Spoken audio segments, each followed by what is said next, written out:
just now that I'm gonna do a March favorites video because why not?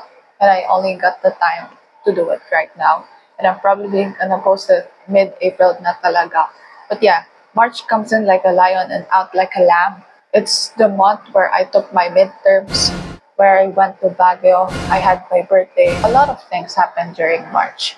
One of the first thing in my list of March favorites is the seahorse sculpture that I made for an art class. I don't have it with me right now because pinasa ko na siya. I was really focused sa pag-follow ng guidelines or instructions when it comes to the width and height. And I thought it's gonna limited for what was given, but hindi naman pala. Following the width and height, ang nakamove ko is to do a seahorse. And this seahorse, ang hirap niya simulan. I did the form by using thin wires to make an S shape, and then I used old papers to form the shape of the seahorse, the body itself, and then I used paper clips. And what I'm actually proud of na nabigla ko lang naisip spontaneously is yung gumamit ako ng pako para sa ilong or mouth niya, I don't know. Isa pa, yung sa fin niya, I used toothpicks for that.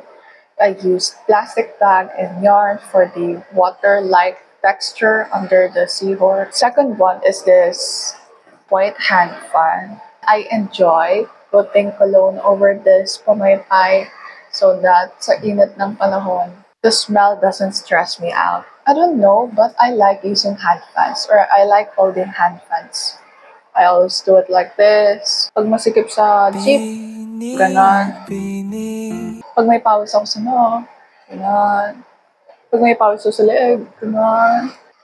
Pag full face, sobrang Latina! Ganon. Right after I filmed the What's in My Bag video, tsaka pa lang ako nakabili ng hand fan na ito.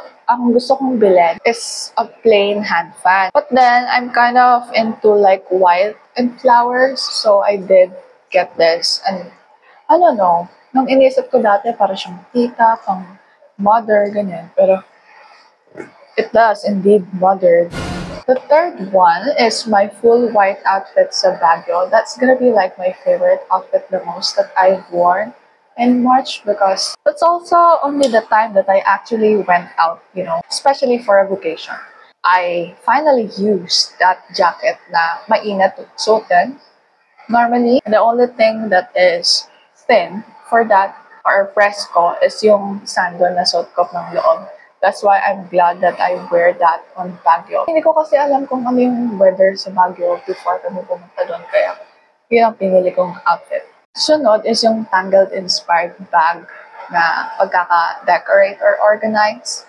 It was in my crafting area. I found that Flame Rider-looking bag when I was decluttering before. Nilagay ko dun yung crown na nabili namin during Cosplay Matsuri 2023?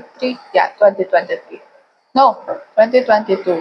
Like, if I'm gonna do a room tour, that's what I'm gonna be the proud area that I have.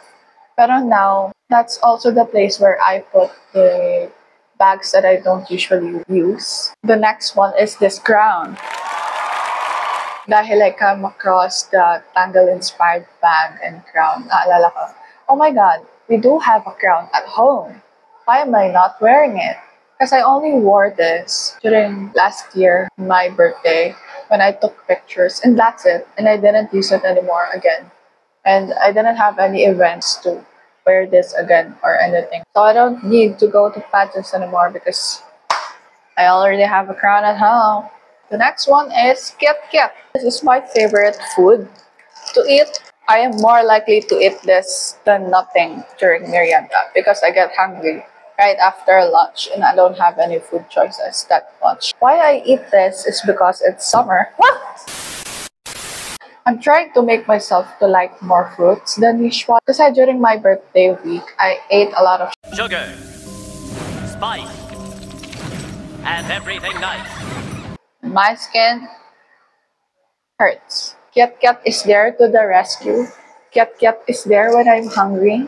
Isa din sa mga bagay na is there to help my skin is off lotion. I use off lotion before I sleep and when I feel like I'm already itching. Diba, I did mention my full white outfit in Baguio. I also like soft girl aesthetic these days. Style, some makeup. I want to try a lot of things that under the soft girl aesthetic.